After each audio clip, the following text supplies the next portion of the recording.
നിഷാബിസ്പിയയുടെ പുതിയൊരു വീഡിയോയിലേക്ക് സ്വാഗതം. നിങ്ങൾക്ക് കാണുന്ന പോലെ നമ്മൾ മൂന്നാമത്തെ വട്ടം കേക്ക് ഉണ്ടാക്കാൻ ശ്രമിക്കുന്നതാണ് ഇവിടെ കാണുന്നത്.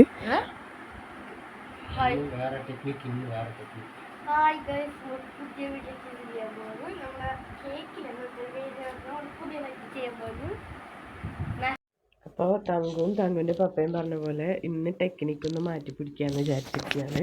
അതായത് നമ്മൾ ഇത്രയും പ്രാവശ്യം കല്ലിൻ്റെ മുകളിലാണ് വെച്ചിരുന്നത്. അതിന് പകരം കുക്കറിൻ്റെ ഉള്ളിൽ ഉപ്പൊക്കെ ഇട്ട് വെച്ചിട്ടാണ് എടുത്തത്.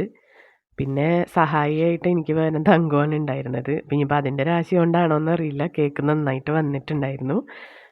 യാതൊരു ഇതുണ്ടായിരുന്നില്ല. അടിയിലത്തെ മറ്റേ ബട്ടർ പേപ്പറൊക്കെ വേഗം തന്നെ ഊരിയെടുക്കാൻ പറ്റി. അതേപോലെ തന്നെ സ്വാദും നല്ല അടിപൊളിയായിരുന്നു. അപ്പോൾ അങ്ങനെ ലാസ്റ്റ് ഞങ്ങൾ വിജയിച്ചിരിക്കുന്നു സുഹൃത്തുക്കളെ. അപ്പോൾ ഇനിയും വെറൈറ്റി സാധനങ്ങളായിട്ട് വരാം. അപ്പോൾ ഇതിന് വേറെ ഇതൊന്നും ചെയ്തില്ല, ഡെക്കറേഷനൊന്നും ചെയ്തില്ല. അടുത്ത പ്രാവശ്യം ഉണ്ടാക്കുമ്പോൾ വേണം ഇനി ചോക്ലേറ്റൊക്കെ ഇട്ടിട്ട് ഡെക്കറേഷൻ ഉണ്ടാക്കാൻ. ഇതിൽ കഴിഞ്ഞ തവണ നമ്മൾ ശ്രമിച്ച പോലെ തന്നെ മറ്റേ കശുവണ്ടിയുടെ പീസുകൾ ഇങ്ങനെ മുകളിൽ മുറിച്ചിടുകയാണ് ചെയ്തിരുന്നത്. അപ്പോൾ ഇത് വീഡിയോ ഒന്നും എടുത്തിരുന്നില്ല, പക്ഷെ കഴിക്കുന്ന വീഡിയോ മാത്രമേ എടുത്തിട്ടുള്ളൂ. അടിപൊളിയായിരുന്നു, നല്ല സന്തോഷമായി. അപ്പോൾ വേറൊരു വീഡിയോ ആയിട്ട് വീണ്ടും വരാം. അതുവരെ thank you. Like, share, subscribe ചെയ്യുക വീഡിയോ ഇഷ്ടപ്പെട്ടാൽ.